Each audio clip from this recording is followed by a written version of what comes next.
မင်္ဂလာပါရှင်ဒေါက်တာမြတ်ဖုံးပိချကနေပြန်လည်ကြိုဆိုလိုက်ပါတယ်ဒီနေ့တော့အခုမေးထားတဲ့မေကွန်လေးရဲ့အဖြေကိုဆွေးနွေးပေးကြပါမယ်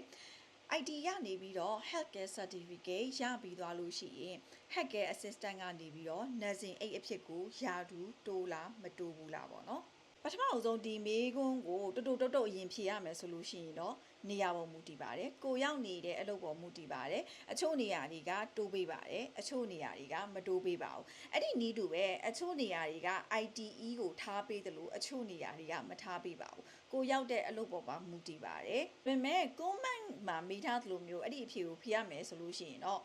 တိုးပေးတဲ့နေရာပြောပြပါအလုပ်သွားလျှောက်မယ်ဆိုလို့ရှိရင်တော့စင်ကာပူမှာတိုးပေးတဲ့နေရာကြီးအများကြီးရှိပါတယ်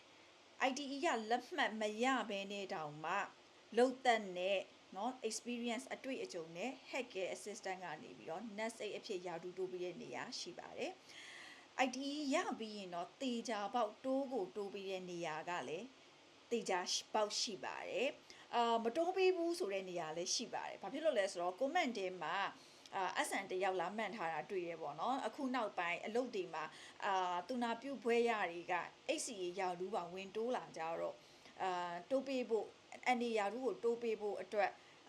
မရှိကြတော့ဘူးပေါ့နော်မတိုးပေးကြတော့ဘူးဒါလည်းဖြစ်နိုင်ပါတယ် information တွေအကုန်လုံးကို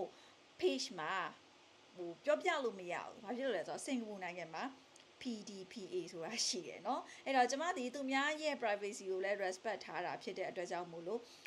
individual like ဆွေးနွေးခြင်းတဲ့သူတွေကကျမကို chat box မှာလာမေးနိုင်ပါတယ်ကျမကိုမေးဘူးတဲ့သူတွေလည်းသိလိမ့်မယ်ကျမ immediate စိတ်ရှိထားပြီးဖြေပါတယ်ပြီးတော့ဘယ်တုန်းကမှလည်းတစုံတရာတောင်းခံခြင်းမရှိပါဘူးเนาะ free လာမေးလို့ရပါတယ်အဲ့တော့ကျမသိတဲ့လောက်ကိုဖြေပေးပါမယ်တိုးပေးတဲ့နေရာရှိပါတယ်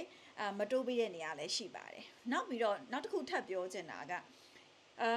ITE တောင်ပြီးပြီဆိုလို့ရှိရင်တော့တေချာပေါက် nursing home မှာလုပ်နေတဲ့ကျန်းမာရေးဝန်ထမ်းလို့ယူဆရတယ်ပေါ့နော်ဒါမှမဟုတ်ရှင်လဲ healthcare ဝန်ထမ်းတရက်ရောက်ဖြစ်ပြီးသားလက်ရှိဒီ sector ထဲမှာရှိနေပြီးသားလို့ယူဆရတယ်ပေါ့နော်ကိုကဒီ sector ထဲမှာရောက်နေပြီးသားဆိုလို့ရှိရင် network တစ်ခုကိုတိဆောက်ပါ network ကိုချဲ့ထွင်ပါပေါ့နော်ကိုကဒီလိုမျိုးတိုးပေးတဲ့နေရာကိုရောက်ချင်တယ်ဆိုလို့ရှိရင်ဘယ်နေရာတွေကတိုးပေးလဲဆိုတာကိုလုပ်ငန်းခွင်နဲ့ရောက်တဲ့အချိန်မှာ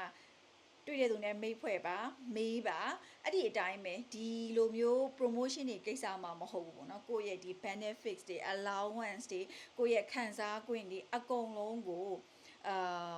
ဒီ coffee တွေကလူတွေနဲ့တွေ့တဲ့အချိန်တိုင်းမှာ up to date ဖြစ်နေအောင်အမြဲလေ့လာပါလို့ပြောချင်ပါတယ်အဲ့တော့ကျမကိုအမြဲမေးတယ်ဆရာမကcaregiver တွေ